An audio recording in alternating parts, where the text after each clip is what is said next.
수강생 여러분, 안녕하세요.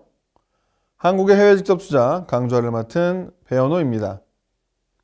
이번 강의는 9번째 강의로 전략적 제휴와 국제계약 사업 4라는 주제로 강의를 시작하겠습니다. 전략적 제휴와 국제계약 사업 마지막 4번째 시간입니다. 국제계약 사업은 아무래도 해외 직접 투자에서 해외 시장 진출 형태의 중요한 주제라서 많은 시간을 할애하여 강의를 진행하게 되었습니다. 이번 강의는 지난 강의에서 살펴본 국제 라이센싱, 국제 프랜차이징 등의 국제계약 형태에 이어 국제 하청 생산 계약, 국제 턴키 계약, 국제 경영관리 계약 등에 대해 알아보는 시간을 가져보도록 하겠습니다. 이번 시간은 우선 국제 하청 생산 계약에 대해 살펴보도록 하겠습니다.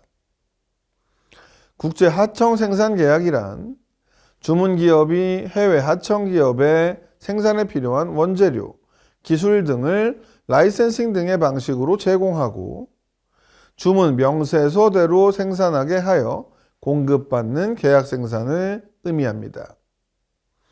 국제 하청 생산 계약을 통해 제품을 생산하게 되면 현지에 공장 시설을 투자하지 않고 현지에서 생산하는 효과를 누릴 수 있습니다. 이는 투자 자본 위험뿐만 아니라 노사분기와 같은 경영 위험도 원천적으로 회피할 수 있는 탄력적인 생산 방식입니다.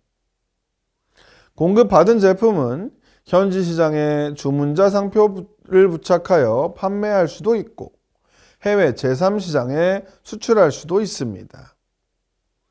실제로 한국 기업들이 1970년부터 80년대까지 다국적 기업들의 하청 생산 파트너로 수출 물량을 크게 확대할 수 있었습니다. 최근에는 오히려 한국 기업들이 중국, 동남아 지역에서 하청 생산 기업을 확보하기 위한 노력을 기울이고 있습니다.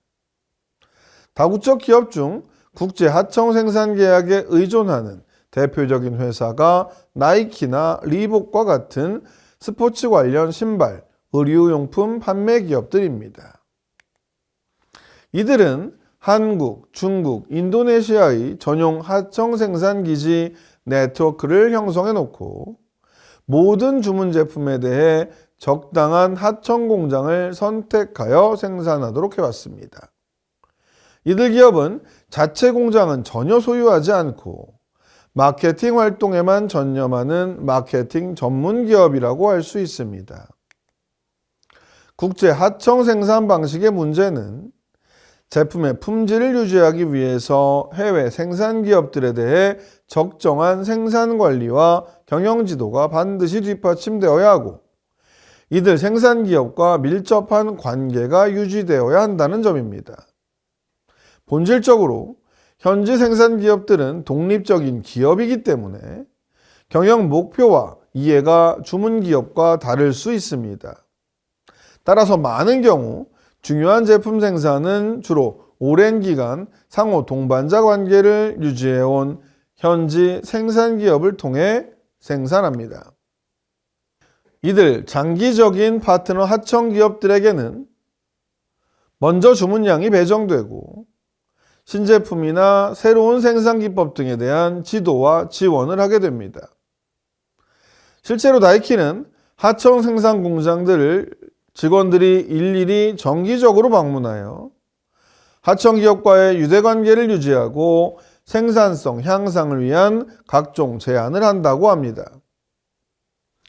주문회사의 입장에서 국제 하청 생산 방식의 이점은 무엇보다도 최소한의 자본과 경영 자원을 투입하여 현지국의 저임금을 이용할 수 있다는 점입니다. 아울러 경기 변동에 따라 신속하게 생산량을 조정할 수 있는 이점이 있습니다. 게다가 동시에 경영 자원을 마케팅이나 기술 개발에 집중시킬 수 있습니다. 또한 투자 위험이 상대적으로 높은 정치가 불안정하거나 독재 상태인 국가에 시험적으로 진출하고자 할 때 적절히 사용될 수 있는 대안입니다. 하청 기업에도 많은 장점을 제공합니다. 해외에 마케팅 능력이 부족할 때 생산에 특화하면서 해외 시장에 수출을 확대할 수 있습니다. 특히 초기 단계에서는 주문회사가 필요한 기술 지도와 원재료를 공급해 주기 때문에 사업 위험이 상대적으로 적습니다. 반면에 국제 하청 생산은 계약 상대방에게 의존해야 하는 구조적인 문제점이 있습니다. 따라서 일반적으로 많은 기업이 핵심적인 제품의 생산은 자사 공장에서 하고 부가가치가 낮은 제품에 대해 하청 생산을 하는 경우가 많습니다. 그러나 자동차나 전자산업의 경우처럼 많은 중간재나 부품 생산을 하청업체에 구조적으로 의존해야 하는 경우, 기업들은 독점적인 하청업체 네트워크를 개발, 유지하고 있습니다. 대부분의 경우 주문기업 입장에서 현지에 적합한 하청기업을 발굴하고 동반자 관계로 발전시킬 때까지 많은 노력이 필요합니다.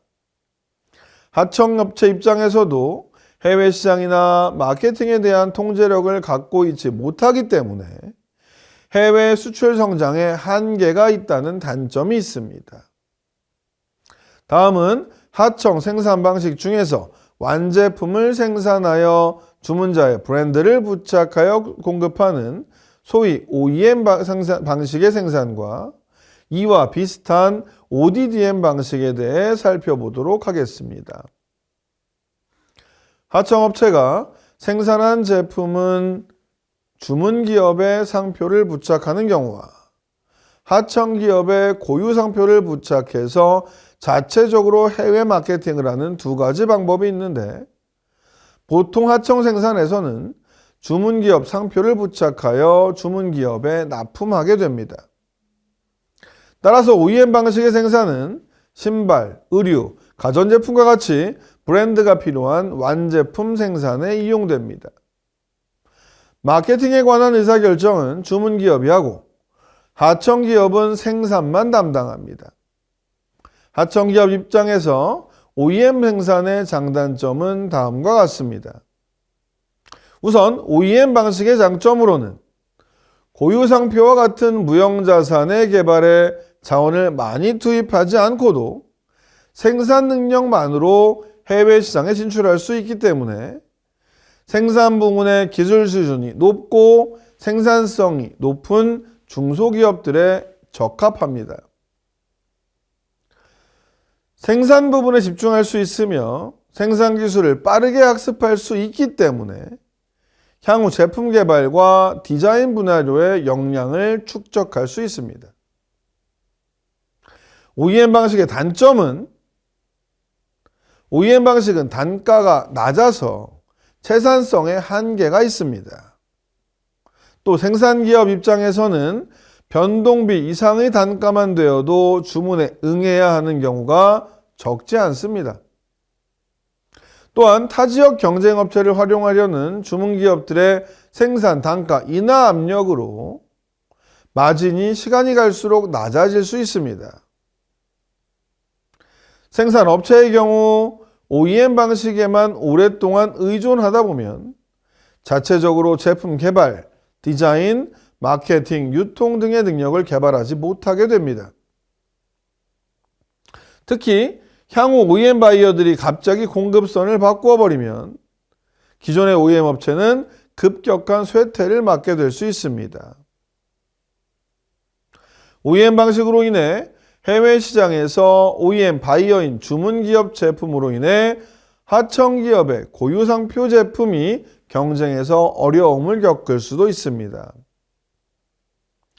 OEM으로 성장한 일부 기업들은 생산뿐만 아니라 제품 개발력과 기술력, 디자인 능력 등도 갖춘 국제기업으로 성장한 경우가 있습니다. 이런 경우를 자체 개발 주문 생산 방식이라고 하는데, 이들 기업은 단순한 하청기업의 역할만 하는 것이 아니라 주문기업에 오히려 신제품을 개발하여 역제안을 하기도 합니다. 주문기업들은 하청기업에게 주문할 때 제품 명세에 대해 간단한 가이드라인만 제시하면 구체적인 제품과 디자인 개발은 하청업체들이 자체적으로 수행하여 생산하는 경우도 있습니다.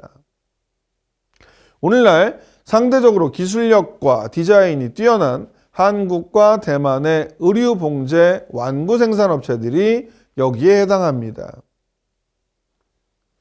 특히 동대문 패션 의류 업체들은 뛰어난 디자인 능력으로 세계 패션의 흐름에 맞는 의류를 신속히 개발하여 해외 바이어들에게 먼저 선보이기도 합니다.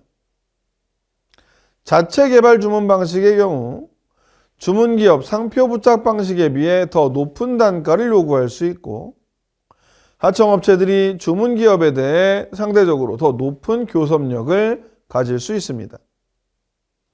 이번 시간은 국제 하청 생산 계약에 대해 살펴보았습니다. OEM의 장점과 단점, ODDM 방식에 대해 구체적으로 알아보았습니다.